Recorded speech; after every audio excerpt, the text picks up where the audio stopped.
Right, Star Wars Battlefront, let's get this sorted. Battlefront has been a really difficult thing for me at the moment, and I think that in part is really what this is about, because I think a lot of people are also feeling the same. It's not so much that I feel like Battlefront should be more tactical, more serious. I think that's like what everybody expects me to say, right? But it's not like that. I think also people don't anticipate that I will be all like having loads of crazy fun and laughing and stuff, because people perceive that that's not the kind of player that I am. I think though, from many people that watch this channel, if you were to watch my Looting Gaming channel and maybe see how I play things overall generally, or watch live streams, you would probably see that I am perhaps more of a normal gamer than you might expect. I love when crazy things happen. I find it funny. There's a lot of times in other videos where I have, you know, massive fun. I'm like crying with laughter at some things that can happen. I play a lot of games which could be considered super casual. So it's not so much that I feel like Battlefront is not serious enough. That's the obvious thing people expect me to say, right? That's not really it. In fact, I feel very, very down the middle. I don't know which way to feel one way or the other. There's some things that I see in the game and I feel like, oh, I'm so frustrated. Why is that there? I see other things where I'm just like, oh my god, that is amazing. That's awesome. So I feel kind of split completely.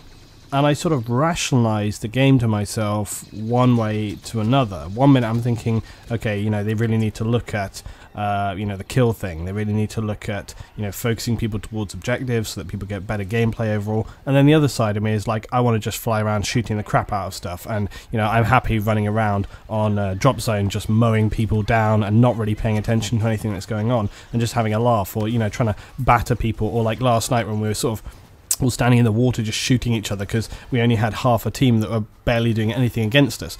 So it's this kind of weird mix. So I guess ultimately really what we're talking about is how appealing is the game, how much does it appeal to different people. Ultimately it's really personal thing. It's down to you as a player. What kind of thing do you enjoy?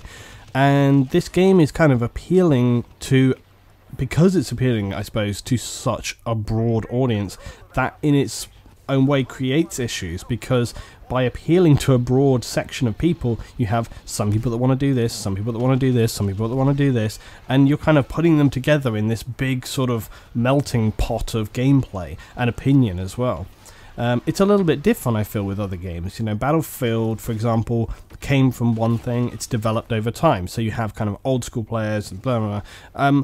With Battlefront, of course, yeah, you do have the older Battlefront players who've, you know, from Battlefront 2, etc. People do things, and, you know, guys that I play with maybe, and these people have strong opinions about Battlefront. But Battlefront, you know, that's out now, the Star Wars Battlefront that's out now, is very, very detached from that. They have tried to include some things there, but it really bears no resemblance to the previous Battlefront. And in fact, in many ways, I almost would go as far, but not quite, to say that it's a little misleading of a title to put on the game, because this is one thing we feel, and several people have said this, that it feels like they've included some features almost in a kind of obligated fashion, like the third-person deal. You know, it feels like that's been included almost as, oh, we have to have it because Battlefront previously had it, so we're going to kind of put it in. Before we get into anything else, though, let's just run through some very brief kind of overall, I guess, criticisms of the game. The crosshair, there's some very small, like, kind of glitchy things which need to be fixed off the beta, and I think everybody's aware of the kind of general glitchiness. You know, there's some things where you kind of don't quite collide right with certain objects. There's some very weird animations happening with different characters and death animations and things like this.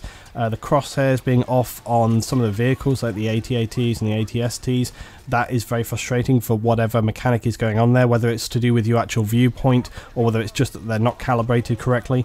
The star card cooldowns, that's something which we discussed the other day, and I think pretty much every single person that I've spoken to has an opinion about that. Generally, I think on the side of they need to be a bit longer for some objects. I think everybody feels like the thermal detonator spam is too much, the cycler is too much, the shield is too much. Like, everybody feels like these things are just being rinsed and repeat over and over. There's issues with the aircraft, the way that the TIE fighters, X-Wings and A-Wings, they come very, very close to the ground, but they're well above the ground before they actually explode. So you can be flying in and you feel like you're kind of close there, but you just randomly explode. So it's very kind of out of sync there between your actual height and your altitude to the ground. So there's several times where I'm doing like a sweep and a pass, and from someone who's piloted plenty in other games, you know, you kind of have a good feel about your height to the ground. And I even had players with me who were on the ground and saying, Luton, you were like well above the ground, why did you blow up? So there's some weird kind of differentiation happening there, which seems not correct. The heroes, for all that they've been lauded and, you know, epic screenshots and, you know, people making like fantastic little things there and going, oh my god, it's so amazing, I gotta tell you, they seem clunky as hell. Like, I mean, honestly, when I saw the characters running around, they seemed like the kind of animation we had with early Star Citizen, which is, you know, pre-alpha. The way that they move around, it looks absolutely bizarre. Compared to something like Battlefield 4, where the character animations and the movement and the running is excellent. So I find that really strange. And also, actually, when you look even at the way troopers and stuff run, whether they're Imperial or Rebel, they actually move more normally than the heroes. So it's a really strange one. I don't understand what is happening there, but it doesn't look good, and it plays really weird and clunky. They also don't seem to run particularly fast, which is frustrating. When I was playing as Darth Vader, I actually spawned in at a position and I had to get all the way out to where the enemy were, and by the time I was getting there, I had nearly run out of my time. And there's no real way to kind of boost your distance. You don't jump pack, so you kind of have almost got to kind of walk there. So that was a really frustrating thing. I wanted to get in the mix with him, but I had to kind of trek to get there, so I couldn't really do anything. That was irritating as well. There's other things going on, like third person. Okay, so the third person, first person, I mentioned this a long time back, but it was always going to be the case, and I kind of almost was like fear-mongering a bit, like when I first mentioned it, because I knew people were very like wary of this whole third-person deal, and it's definitely come into fruition. It's definitely happened. It's a thing where third-person essentially and obviously gives you a gigantic advantage, and that you can kind of just look around. But you know, despite that, I often find that I still prefer to be in first person, even knowing that I have like a slight disadvantage. It just feels kind of more natural to me. But equally, there are times when I run around in third person. Ultimately, I don't feel like it has a gigantic issue.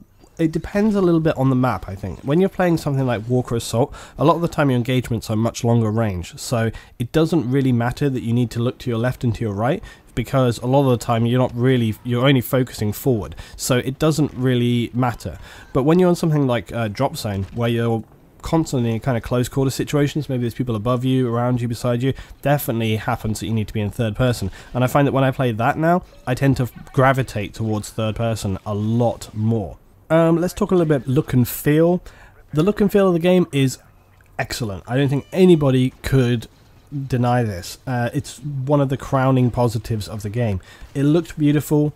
Everything is done sympathetically and to the spec of Star Wars. All of the models and characters look excellent. All of the design, the lighting, the textures, the sound design is so amazing. Sound design, you know, is something that I often talk about. Sound design is something which I feel carries a hell of a lot more weight than people give credit to. It's something that I was incredibly frustrated about with Hardline, but on the counterpoint, take something like Alien Isolation, it was beautiful and amazing. The sound design in Alien Isolation was spot on. They got that so perfect. Battlefield 4 as well generally was pretty good on sound design. I really enjoyed that. Also, you know, look at Arma 3. With Arma 3, the JSRS mod, when that is working, which it isn't right now, but in Arma 3, the JSRS mod, when that is working, is epic. Like, when you fire those guns and it's like, and it like echoes, and you're like, I mean, I remember that one of the first times when I had JSRS running on Arma 3, and we were on a patrol mission on the modded server, and we were like walking through a forest, and we were walking along, and then suddenly some enemies spotted us and started firing. I needed a new pair of trousers. I hit the deck. I was like, holy shit! Like, it scared the living daylights out of me. So sound design has a massive influence on how you feel and how you interact with things in the game. Now, just as a counterpoint, I'm not hating on Hardline, but it was just a perfect example of something which I really highlighted. when I had meetings with people, when we've been at dev sessions and stuff, one of the things that I highlighted that I didn't feel was good enough was the sound design. Now, I just felt like it wasn't sort of epic enough, and the reason was within Hardline they had all these things where they were talking about Heat, the movie. Now if you've seen Heat, the film, a lot of the gun stuff in that film, and of course the famous scene in Heat where they're downtown LA and they have that amazing street battle and they're shooting down through the streets. Now, a really epic story. If you have seen the making of Heat, basically the sound engineers who recorded that scene talk a little bit about capturing that footage and the audio which is around. Now normally when they do this kind of recording, what they'll do is they'll capture audio and then they put it through filters and stuff to get the best sound they could possibly get out of it for film, right? What the sound engineers found was that after putting it through filters and messing around with it, they couldn't really get it to how they wanted it to be, and what they found was that the raw audio just blew everything else away. It sounded so epic. So when you're watching that scene in Heat where they're shooting out in downtown, that is just raw audio footage. That's just what they capped. So it's exactly as they would have heard it. And that's why it sounds so astonishingly epic. Now, in Hardline, what I wanted to hear was that. It was supposed to be frantic, brutal, urban combat. That's how the game kind of was pitched to me. And so what I wanted to feel was that from Heat. You know, when people were shooting, I wanted to feel it in the chest. You know, god damn, you know, you wanted to really be taking cover. But it wasn't like that. It was just like running around, you know, just standard. It felt normal, like trifle or the pavement. It was just default. And so it really didn't do it for me. But in Star Wars Battlefront, epic. It's one of the crowning glories. And you know why you know it's so epic? Because I see people that I've never seen talking about sound design before, talking about sound design in Battlefront, and they're going like, oh my god, the blasters and everything sounds so epic. Things like when you have the explosions, they have those little electronic frazzles and, you know, and there's little sparks and things flying around. It's epic. It's really, really good. So that's one thing. And like I say, without sound, games are flat, right? And the better the sound, it kind of amps up your overall experience. So the sound design plays an incredibly large part. And like I said with Alien Isolation, you know, that was so beautiful and so spot on. They had the perfect balance of kind of fear and tension and excitement and drama. Like everything in that game was beautifully done, but the sound design was absolutely fantastic. And with Battlefront, I feel like they've done absolutely the same. It's fantastic. Also, with the design and the graphics, like we've said already, the textures and the general look and feel is beautiful. They've done an amazing job. DICE are very, very good at making things look beautiful, and I know that a couple of level designers and guys that are over there will have done a great job with it.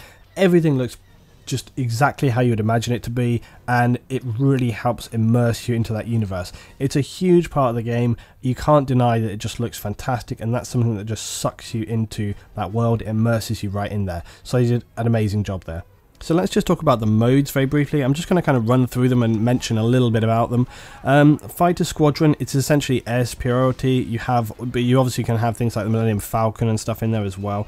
It sounds cool. I really want to see it first. It may be more exciting, but there is the deal where basically everything is kind of lock on, even the blasters.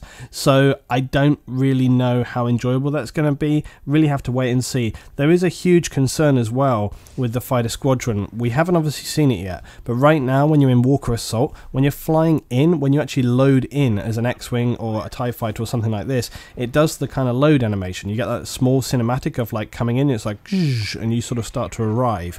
Well, in that time while you're arriving, you can't control the craft, you can't move, you're basically a sitting duck, and there is enough space and distance around you that once the enemy know that you're coming in from that point, you can wipe them out very easily. I'm very concerned, and I don't know because we haven't seen it yet, so this is only my speculation, but my concern is that what's going to happen if that mechanic is the same in the Fighter Squadron as it is with Walker Assault. What you will get is at the very beginning of the game, the two teams will come together in the middle, and then whichever team comes out best from that first engagement is then going to have a significant advantage over the other team. And it may be that after that first engagement, the other team will never be able to come back because they're constantly just being wiped out as they spawn in. So again, that's only my speculation, but from looking at the mechanics in Walker Assault, if they have continued that mechanic into Fighter Squadron, that may be what we see there. and that worries me quite a lot. It could essentially, if that's the case and they aren't able to fix it or change it, it could kill that mode dead very quickly. Supremacy is essentially Conquest. It's a 5-base 40-player count, and you essentially are capping flags and controlling territory. It's Conquest. We know what this is all about. This is probably, along with Walker Assault, one of the most exciting ones, because I think obviously as a Battlefield player you immediately identify with that. You think, okay, I can understand the kind of gameplay I get there. Downside, I'm hugely concerned, because we all know that the game is focusing very much on kind of just like run around style gameplay, not really too serious, not really too focused. Huge emphasis on how many kills you can get, big KD at the end, KD in the scoreboard, KKD all over the place. It's all about the kills. So the whole deal with the 5-base thing and sort of the tactical play that you can get happening there, I mean, I'm somebody who is all about that. I'm someone who is always, I mean, a lot of the time when we're playing Conquest, and my guys are like, where's Luton? Oh crap, he's halfway to the next base, we need to catch up. This is something people literally say to me when they're in my squad, because I'm often looking 2 or 3 steps ahead in terms of what bases we need to capture. Your average player, probably not. They're probably focusing, and this is what you see in game, and this is something I talk about all the time. When you look at most players in a game, what they tend to do is they focus purely on the thing that's directly in front of them, and they don't think about anything else. I'm greatly concerned about how this game mode will go down within the context of the player base which will be attracted to this game. In Battlefield, it's a bit better, but I mean, it's deteriorated. This is something I talk about all the time. But here's where I come to this conflict issue, you see, and I'm going to talk about this a little bit, you know, after I've mentioned this. The conflict that I have is that that's the part of me, that's the kind of tactical Battlefield, you know, FPS part of me, or even maybe just the competitive sort of gamer in me, you know, the gamer in me who spent 5 years playing really hardcore World of Warcraft, who is all about the win, is all about sort of the team and the tactics and making sure that you do everything you can to win that round. That's one part of me. The other part of me is like, yeah, let's just run around and like get crazy shooting and enjoy all of the beautiful cinematics that are happening around and just be in the Star Wars mode. So that's the kind of 2 things that I'm balancing in my mind all the time at the moment. So part of me feels like I'm concerned about the Conquest thing. Part of me feels like, don't worry about it, Luton. Just run around, do whatever the hell you want. Don't care about anybody else. Just play with your squad. Don't worry about what's happening. So that's really where I feel with these kind of things right now. Cargo I actually really like the sound of. Cargo, it's kind of like Blood Money, and Blood Money is a game mode that I actually really enjoyed out of Hardline. For everything that came out of Hardline, Blood Money was the thing that I liked more than anything else. It was unfortunate though that most people couldn't, you know, have the brain power to understand that sometimes you needed to defend your base and you didn't have to just basically kill everybody all the time as well. So Blood Money could have been a hell of a lot better, but it generally did actually play out pretty good, and I really enjoyed that game mode.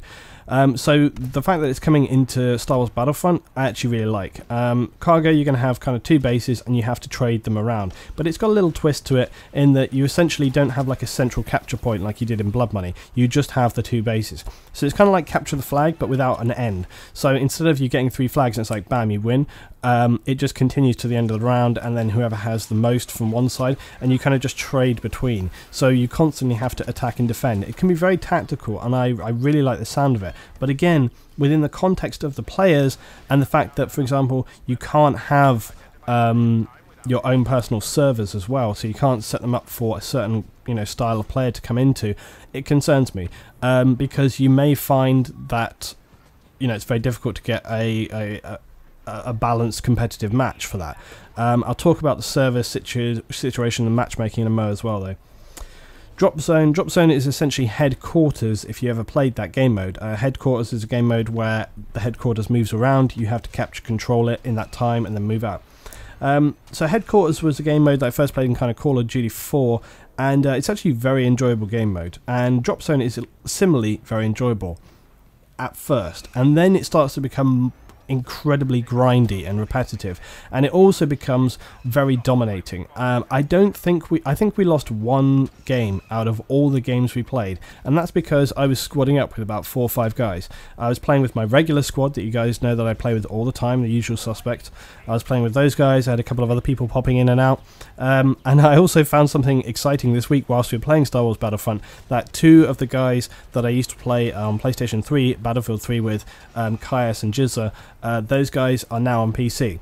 My squad is going to become more powerful now because of Caius and Jizzler. Those guys are incredibly good players, and so yeah, it very, very much concerns me for public that you may end up in servers where you basically have kind of like a group like mine. You can join, although you can't kind of directly squad up, you can join with a party. I will be doing this because it's the best way to play, but if you're trying to play by yourself, we're going to kick the crap out of you. That's the problem. That's the problem when you play with a group, is that you just destroy the other team. When you're in a large server of like 24 players, 32, 64, 40, whatever, you kind of are amalgamated into the rest of the team. But when you're stuck in like a 6v6, 8v8, you really, really need good matchmaking, because if you're not coming up against teams of a similar skill level, or at least that have 2 or 3 players joining in together, if you're just playing against a random bunch of publics, you're just going to grind them down and like annihilate them every single time. And the other issue there is that people will just quit out.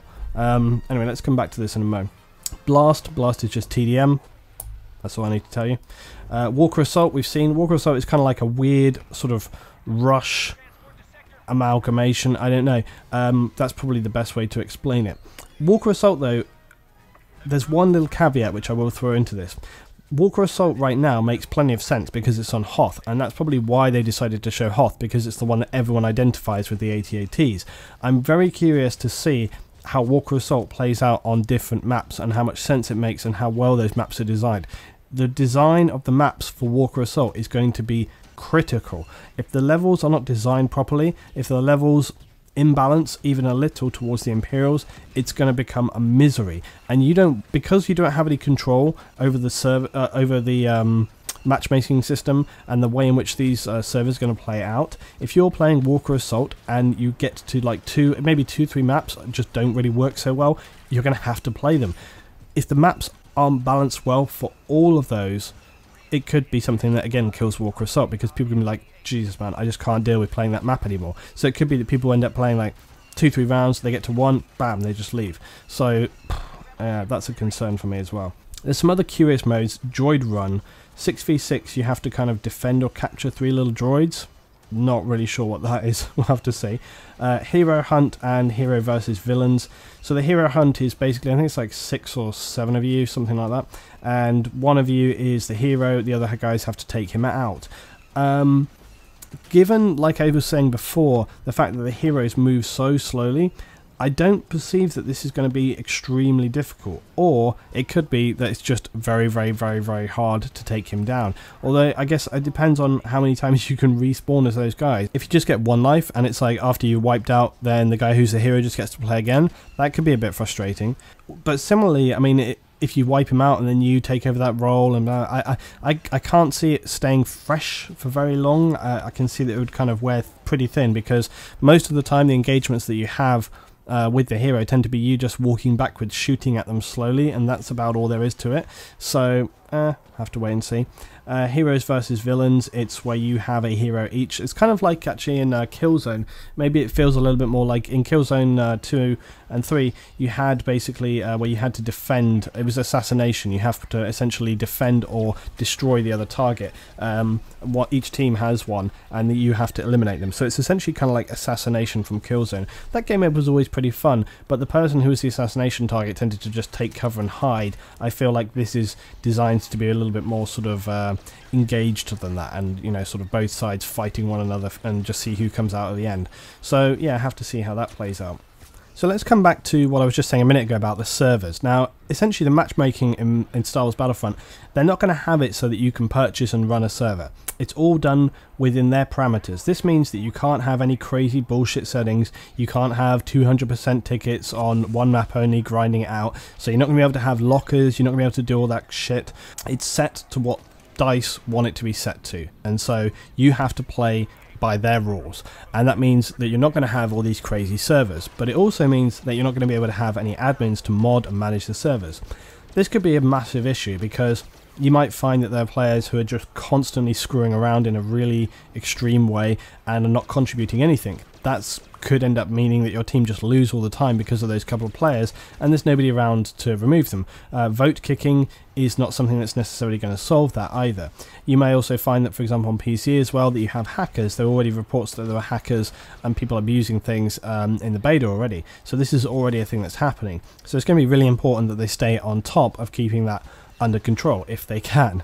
But when it comes to the servers themselves, now from one point of view it's actually a really good thing, because like I say, you won't be able to have all these stupid servers, and I always felt like that was very detrimental, because having the servers set to their primary sort of their sort of primary specifications, that meant that you kind of have to play that by design almost. It doesn't enable people to have all these crazy settings, or, you know, one weapon only servers and the admins are just there ready to kick people out. It also means that you can't be constantly team switching. Now the team switching aspect is something which is also an issue within the matchmaking. I'll just bring that into this in a minute. But I see this decision from DICE not to have people able to actually pick up servers and run them however they want to as a positive one. I have been incredibly frustrated, and I think some other people that I know within sort of producing feel the same way, that it can be very irritating when these servers end up kind of dominating and people gravitate towards them, because it detracts honestly from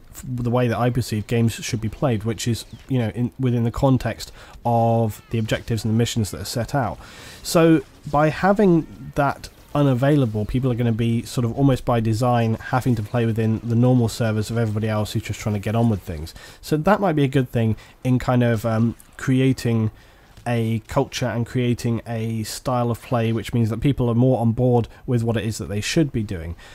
But that's not necessarily to be said that that's going to be the way it plays out. It could be that you just end up having public servers spoiled by people who don't want to play by those rules and just do whatever they want to. That's a definite possibility of something that's going to happen. So it's a very tricky one to sort of play out. Do you just give the, you know, the people who want to screw around, do you just give them a little sandbox and their toys and just let them to get on with whatever it is they want to do, and everybody else just plays like normal? Or do you sort of amalgamate them all together and just hope that they sort of pick up on what everyone else is doing? That's essentially the choice that DICE have made. I think also the reason they've done that is because they don't want with this game to be in a situation where people can be playing in those crazy ways. I think that they have set this game up to be, as many people keep saying, kind of like a sort of cinematic experience. They want to dictate more to people how they should be playing.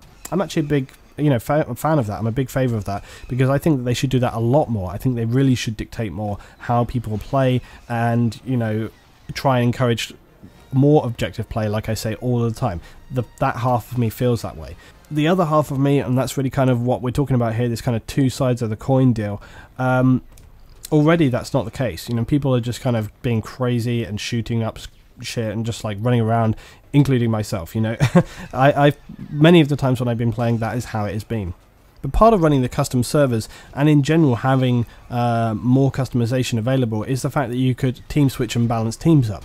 Now, that's not going to be something that can happen. You're not going to be able to team switch anyway in Star Wars Battlefront. You're not going to be able to balance up teams. So when you join in, you're kind of stuck with it. Now, on the larger player counts, you can lose a few players, more people come in. It doesn't always make that much of a difference, but it often makes difference enough, especially if it's at the start of a game, that it could be the difference between losing and winning. We have seen this already, so that's an issue, because it doesn't auto-balance people around. So it's not like if you're on the Rebels and 4 people leave off the other team, it just goes bam, auto-balances you across. It's not going to do that. So if the other team lose 4 people, they just lose 4 people, and then their player's down. So it means they're at a massive disadvantage. This is more extremely noticed when you get into the 6v6, 8v8 teams. So here's what's, you know, potentially going to happen. Here's what did happen when we were on the beta.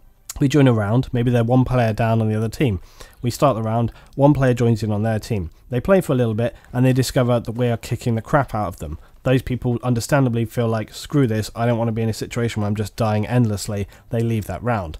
This situation actually became so extreme to us while we were playing that towards the end of the evening we were really struggling on drop zone to actually get around, because we would maybe get halfway into a round and the whole of the other team would just leave because we were just beating them all the time. Because you have these smaller player counts, it was like there was no penalty for leaving, so people can just leave and join in another game and they're straight back into the action. This is an issue because if you're trying to play together as a squad and you want to have good quality gameplay, you can't, because people just constantly leave. And even if some of the other players leave, if you're playing a 6v6 or an 8v8, if 3 players from the other team leave, that essentially, you know, even if they were not doing great already, that means they have almost no chance of coming back from it. And that's what was continually happening. Solutions to this, there are really none that I can see that they were put into place. In World of Warcraft, when originally they brought the PvP system into WoW, what happened there was that this same issue. What you would have is that you would have clans and guilds who would go in. My guild was PvP at the time. You would go in and very often you would absolutely annihilate the opposition. But what would happen is that over time people would start to see that you were part of a guild. They'd recognise your name, so when they would come in, they would recognise us and go, screw this, I don't want to play those guys, and they just they would jump straight out of the game. What Blizzard did to counter this was that they made an AFK penalty. So what you used to do to get out of a PvP in World of Warcraft, you would hit /AFK and that would boost you straight out of the PvP arena, and then you could just rejoin immediately, you see. That's kind of what people are doing now. But what Blizzard did was they put in a penalty. So if you backed out of a server, if you AFK'd out, you would get a penalty for 15 minutes and you couldn't rejoin any game at that point. Now, that's a really extreme solution, but it worked really well because it meant that people had to play out those rounds.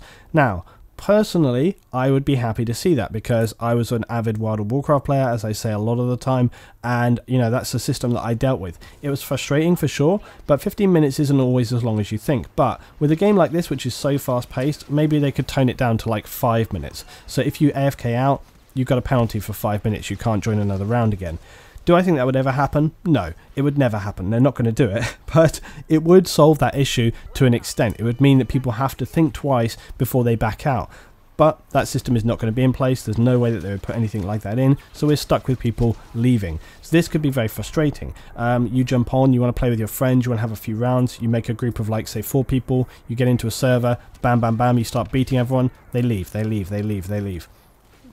This didn't used to happen too much with Battlefield, and often it used to be that people would rejoin again. So we really have to wait and see. It's very dependent on the matchmaking system. If they can get the matchmaking system together so that when you're joining in, it's matching to a decent amount of players and players of a similar quality, that's great. But if we end up in this system where people are just leaving and you can't really get a game, you have to do what we did, which is we would get halfway through a round and we would essentially just have to leave. We'd like, oh guys, they've all left, this is stupid. We're not going to just play a round against 2 players because we're going to sit here for ages having to sort of just run around. I mean, there were several games where I was just running around and around and around and around and around, and I didn't see a single other enemy because they would just pop up and be killed, and there was only maybe 2 of them against us. I mean, that's going to be a real concern. If that starts to happen on a large scale, I'm not going to want to play the game. I'm just going to put it down and be like, this is stupid. You know, we can never get a good game. It takes too much time to find a good lobby. I don't want to be involved. That's a really big concern for me. So we really have to see what happens with that. But, I mean, like I say, that would be a very big concern for me. That's something that I would almost say, like, you know, wait until maybe the game is out, wait until you listen to producers, hear what they've got to say on this issue, because if you can't get a game, why are you paying for the game? That's the thing that worries me a lot. And they have got a lot of low player count game modes in this. You know, you only have Supremacy, and the only 2 which have large player counts are Supremacy and Walker. Everything else is, you know, 10 aside or less. It's very, you know, small player counts. So if people in those smaller player counts are just constantly leaving because they feel like the other team are too powerful or something, because you can join in with sort of a 4-8-man team. That was always the thing as well with Battlefield, was that with Battlefield you couldn't really join with enough people. You can only join in with like 4 or 5 people into servers which often contained like 24 players or whatever, or obviously much higher than that. So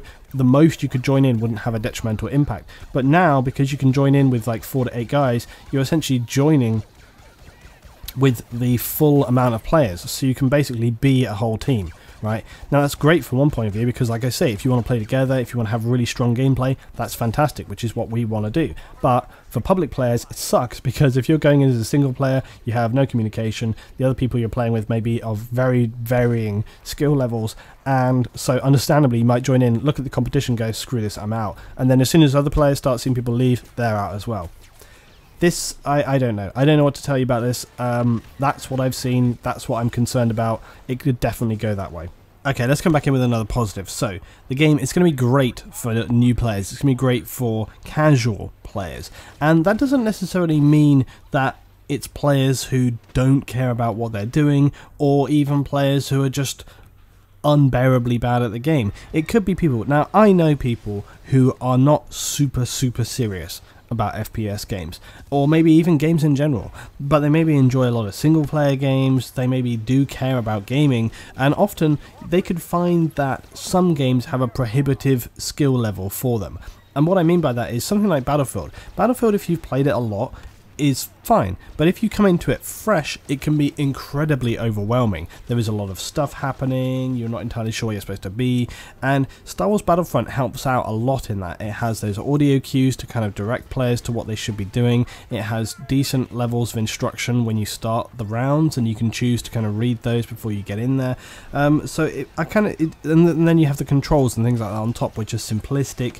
The UI is simplistic. It all lends itself towards understanding. I've seen some people saying things like the UI is too big on certain areas. I would like it so that you have control over the UI. I would like it so that you can choose to shrink the UI down, so that if you're a more experienced gamer, you don't need to have that shoved in your face. You can tone it down and you still know what's up. I mean, you know, the star cards, for example, I'm going to have those keybound immediately. I don't need those on screen all the time. I'm going to remember them, right? So being able to completely disable that would be a good thing. But for new players coming in, they're going to need that stuff there because they need those reminders. They need to just be kind of generally aware of the things that are happening. And this could definitely be a kind of gateway title. It could be a springboard, a stepping stone for people who are just coming in. Also, new players. There's going to be a lot of new people coming in with this, and the console market continues ever to grow. And let's be in no question here, you know, this game is aimed squarely at that console market. They're hoping to have those people on board, and that's why this game is oversimplified for many people who are, you know, more experienced gamers. A big concern though, I want to tack into this, and it's not going to be the one that you think either. You might think that I'm going to say something along the lines of, we don't want lots of casual players, it's going to dilute the player base, and that, you know, that is going to in turn then have a knock-on effect in terms of quality of gameplay for everybody else. No, that's actually not the thing I'm going to lead in with. I actually have a concern. I'm actually sort of worried about new people coming in, and the reason being, this game right now has a gigantic focus on KD. Each round ends with a huge thing saying, this person got the most kills. I'm concerned that having a game so KD led, even though it pushes people towards the objectives in the rounds a little bit, it's very clearly pushed towards kills. And like I say, on things like Drop Zone, where it's like a smaller player count, I can find that you kind of cap that base and then you just literally run around killing. I mean, I found myself literally not caring about the objective because it was so easy to control, and then I was like, well, I'm not just going to sit here and wait for them. I'm going to run around and try and rack that kill up so I can try and get on the board at the end. And as somebody said this in my video today, if even I am thinking that, then what on earth are other people going to be thinking? I am the king of caring about the, you know, the objective and the team play. So if I am feeling like I want to run around just wrecking people to get on the scoreboard at the end, what are other people going to feel like? My concern, my big concern, is that if we have a lot of new players coming in here, that is the mantra they're going to have dictated to by this game. And in many ways, this could damage future titles' quality of gameplay if people go in and it's kind of establishing a mentality of KD is most important, KD is most important. It could be a big problem going into future games. Now, you know, should Star Wars Battlefront be responsible for future titles? No, of course not, they can't be, but it's something that just clicked for me today. I thought, holy crap, this is what's going to happen. These players are going to play this game, they're going to get used to the idea of KD, KD, KD, KD, KD, and then whatever title comes out next, hello next Battlefield. Transition across to that much? It's not a good recipe, is it? Okay, so let's talk about value and picking up the game. Now, I've had this conversation about value with you guys several times. We talked about it with Star Citizen, I've talked about it with Warhammer 40,000 miniatures, and I've explained about it before. Value is different to different people. So I'm not even going to quote to you the price of the game, but just know that it's a standard kind of, it's a standard kind of ballpark AAA figure for a game. Now, that's going to be different wherever you are in the world, whether you're in, Asia, whether you're in sort of down towards like Australia, whether you're in the UK, whether you're in the US, it doesn't really matter. It's going to be around a ballpark figure of what you would expect to play for a AAA game. Is that too much for this game? That's up to you. How much do you earn? How much disposable income do you have? How much do you love Star Wars? All of these things are a factor. So when people say it's too much money for the game, you can never really say that. You can't say something is too much. As I used an example before, I collect, Warhammer 40,000 miniatures. Is £50 too much to pay for a miniature? Is 100? Is 200? I saw a guy the other day who had bought a Titan, which is worth about £1,000. Some people would say £1,000 is too much to pay for a quite big miniature. There's a weird sort of thing there with big and miniature. But yeah, it's a different thing to different person. Similarly, when we're talking about Star Citizen, some people are like, what the hell? Why would you spend $200 on a ship which doesn't even exist in a game which may or may not come to complete fruition yet? There's a thing with that. People will spend their money on things that they want to and things that they enjoy. So you can never say this game is not worth the money. Well, it may be to some people, and I guarantee that this game is going to shift a ton of copies. People are going to buy this game whether you personally think it's worth it or not. Would I pick up this game myself? Probably. Yeah, I probably would. I think that this game will likely be a good amount of fun. Despite all of the concerns that I have, I feel that running around in a Star Wars world going pew pew pew and blasting at people is probably going to be pretty fun. Albeit on and off fun. I doubt I'm going to sit down and grind it out for like 10-20 hours straight, because I think if I did, I'd burn out. That's one thing with this game, is it's pretty repetitive. I hope that the game modes are going to offer enough difference between them that it's going to stay fresh and you can kind of jump around between game modes. I hope that that's a thing. But yeah, when it comes to the literal value, you can't say it's not worth it, because for different people it really varies, and that's all you can really say about it. But something that I will talk about more, I suppose, strictly would be the season pass. Now, I hate the term season pass. It started coming out, I'm not entirely sure when they first started changing and calling like kind of premium or DLC into season pass, but I really, really hate it. Because season pass sounds like a ticket rather than a product. They make it sound like you're buying a ticket to an experience. I also dislike the term season because it makes it sound like it's something which you have and then it ends and then you have to do it again. So it's kind of like, it's all worded and scripted to sound like just you're paying for a limited time thing and then you have to do it all over again. So I really, really dislike the term season pass. I could talk all day about how DLC and expansions used to be and how they have changed now, but the long and short of it is that now what they want you to kind of do is, instead of buying content which extends the life, I often feel like it's kind of ticking boxes to bide time until the next product comes. Now, the way expansions and DLC used to be was it was more based around the community. So if the community still exists after 6 months, maybe there's an appetite there for some more content, and they're like, okay, we can put something together, or we're in the process of putting something together to put out for these guys and extend that game life on there. And usually they were in a kind of appropriate ballpark figure in terms of price, right? But now what tends to happen is that it's more pre-planned. It's decided to be announced alongside release. That's why they're telling you about it before the game has even come out. And many people say, well, this stuff should be included in the game. I don't agree with that, but just sell it as part of the game if that's the way you want to play it, and make sure everybody is on board. But one, it splits the community. Two, I feel like, as I'm going to explain in a minute, it just is a dangerous game to play, and people could end up kind of wasting their money essentially by investing into a product which they think is going to lead somewhere, but ultimately then just doesn't have a player base to prop it up. It didn't used to happen, because with expansions in the past, when it used to be done in a slightly more old-fashioned way, the whole purpose of the expansion was that they knew that they had a strong community there. Look at something like Company of Heroes 2. It's been years, and the game only recently released another DLC because they have still got a community there, and therefore that they know that they can sell that, and they know that it's going to be a DLC which works for the community. But selling your DLC and your expansion stuff ahead of even the game's release, being able, enabling people to pre-order it, is, in my opinion, insane. Like, it's a ludicrous thing to do, and it is literally only done for generating money. That's the only purpose for it, because I'll go on and explain. So here's how it's done now. With the season pass, instead of waiting until, so the key, this is the key thing, right?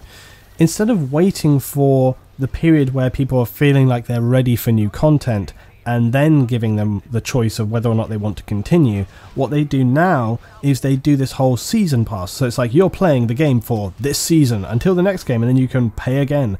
So now they've got into this kind of weird sort of cyclical thing of getting people to buy into stuff before they've really even got to that point. And that's the issue. I have a huge issue with that. I really dislike it. The other problem that I have is that they're selling you content off of something which cannot be guaranteed yet. We saw this with Hardline. Now, to be fair, Hardline on the consoles is still actually not bad. Like, there's still a player base there. But on PC, it is dead. It tanked. So on PC, anybody who bought premium on PC for Hardline essentially wasted and threw their money away. And that is a huge problem. And that is why I honestly feel anything like a season pass or premium should really not be even available, and you should not be able to. I feel really strongly about this, and I'll probably make a specific video as well just on top of this for anybody who couldn't be bothered to listen to me for all this time. A season pass should not be purchasable until at least 1 month after release. You should not be able to pre-order season passes and things like this, and you should not be incentivized by having one thing early to get a season pass or premium or something like that. The reason being is, let's say, I don't actually believe that this will be the case with Star Wars Battlefront though, but it's a point of principle that, let's say you buy a season pass or a premium DLC or whatever, and then suddenly, and also, sorry, just to break in my own point, this was never really an issue before Titanfall and Hardline. Before Titanfall and Hardline, premium always seemed like a pretty good thing. Battlefield 3, Battlefield 4, it was fine. You're like, hey, yeah, I'm getting all of the stuff that I know I'm going to want to get anyway a little bit cheaper. But then Titanfall and also Hardline came along, and both of them kind of failed pretty hard. So anybody who bought into that premium stuff, you often maybe couldn't even find servers to play it on. This was a regular thing that I heard with some of the DLCs for Hardline, was that people who had them were trying to find games and literally couldn't find people to play with. And that's a pretty big problem. So I don't believe that this will happen with Battlefront. I believe that the player base will probably be there, because it doesn't seem like the kind of game that won't have people wanting to play it, even if it fluctuates. I feel like people will be still there to play it. But nonetheless, I still feel, like I say, just as a point of principle, you should essentially be waiting to see, like, hey, does this game retain its audience at a 2-3 month period? And then at that point you're like, hey, yeah, okay, now I'm ready for some DLC action, right? But up until that point, you're basically gambling. You're rolling the dice. And why would you gamble on a product which is going to be there anyway? The only reason you would gamble is if you're incentivized by, hey, we're going to give you this thing a little bit early. That's why you should spend your money now, because if you don't spend your money now, you're not going to get that product. Don't you want that product? If you don't want that product, you need to spend your money, because you're not going to have that product. You need to get it, right? And it's like, oh, it didn't ever used to be this way. It used to be like, here's the game, we're really proud of it. Hey, do you really like our game? We're going to give you some more content. And everyone's like, oh my god, more content? Yes, please. But now that's not how it is. It's all pushed at the front end, maximum profit as early as possible. And I just strongly dislike the principles and kind of the ethics behind it. The ethics behind it are quite bad, in my opinion. So I feel very strongly about that, and it's something which is a big concern for me. And I would say to people, be wary. Make your own decisions. If you feel confident, and I always say this, I even say this with pre-ordering, A lot of people say you should never pre-order. I don't agree. I feel like if you are confident in a developer, if you are confident in a product, and you want to make a decision as to how you spend your money, then spend it. Similarly with a season pass or DLC. Now, I have my own personal opinion, which I just stated to you, but if you feel confident that you're going to be committed to this product, if you feel confident that it's going to have a large enough audience, and you really want to get that stuff, go ahead, spend it. It's your choice, it's your money. So let's just come back, I guess, to the crux of the whole matter, which is, how do I feel about the game? I feel torn, I feel split. I really can't come to a conclusion. For me right now, from one day to the next, I feel differently. One day I'm absolutely in love with the game, the next day I feel like super frustrated. Things like the KD, things like the tactics, things like some of the game mode choices sound questionable. The hype fest around this game has been legendary, as I pretty much predicted it would be a year ago. It's been sort of very highly anticipated. We just got to wait and see. But for me, I mean, would I get the game? Yeah, I would get the game. Am I going to play the game? Yeah, I'm going to play the game.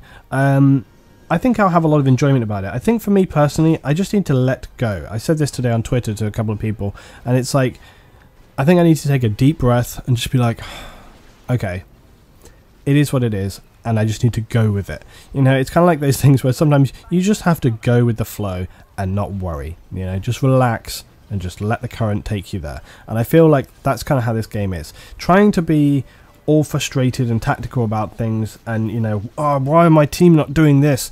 It's not going to get you anywhere. That's just an unrealistic thing to expect with this game. It is not targeted at serious tactical players, and it's never going to play out in that fashion. However, on the other hand, that's only true of some game modes. The Conquest and the Rush game modes, Walker Assault and Supremacy, they're going to be the ones where you may feel, if you're a more serious player, tactically frustrated. The other game modes, if you are a public player and you're facing a squad of like my guys and we're playing tactically, you're going to get screwed every single time, and it's going to be very frustrating for you. So essentially what it may be is I dip in and out of Supremacy and Walker Assault when we just want to chill out, have a bit of a mishmash, run around, shoot some stuff, cap some objectives, have a good time. When we want to squad up and play serious and get serious time, it's probably going to be the other modes like Cargo and maybe Blast to an extent, and also Drop Zone. And again, if you're playing against just a random bunch of people versus guys who are squadded up, they're gonna hammer you really hard. So yeah, that's I guess as good an analogy as any as to how you can feel split about the game. But I think, you know, the other thing is ultimately, it feels like the kind of game you can just pick up and play. It feels very much kind of like, you know, there's games like I enjoy that are pretty casual games. Pixel Junk Shooter, you know, it's something fun. You just play it. The Pixel Junk games in general are pretty casual and fun. You just pick them up, play them for a little bit, put them aside. It definitely, I think everybody has made that statement that it's the kind of game that you pick up, play for a bit with some friends, and then move on to something else. That's a really good thing. Like Fuse said when we were talking the other day, that, you know, sometimes that's the kind of experience you want. You don't always want to have to commit to hours and hours of gameplay, and you want to be able to drop in and out. I mean, right now, if one of my players drops out, it doesn't like destroy my squad. You know, if I have 3 or 4 people together, one person leaves, you can continue to play. It's not the end of the world. So, you know, my overall conclusion, despite all of the stuff that I said, which is pretty strongly negative, is still positive. I still feel like this will be a game which people will enjoy. I think a lot of people will enjoy it for different reasons. Me, myself, as I say, I think if you, like me, are a very serious tactical player, try to read between the lines. Try to see the game for what it is instead of what you want it to be, I think is, I guess, what you would try and take away. And try and just, like I say, go with the flow. Just kind of be in there and be like, you know what, okay, I'm going to go with this. I'm just going to hit the marks for what they need to be. I think that's the only way you can handle the game, because if you try and like force it to how you want, you're going to be essentially trying to put like a square peg in a round hole, and it's just not going to fit. So you have to kind of just chill and just be like, okay, let's just go blow up some Imperials. You know, that's the kind of way to go. Please tell me all your thoughts below, guys. I'm sorry if it was a bit of a long video, but I've had all this pent up frustration about things, and I've been all these thoughts kind of mulling around in my head about different things, and I just kind of needed to get it all out.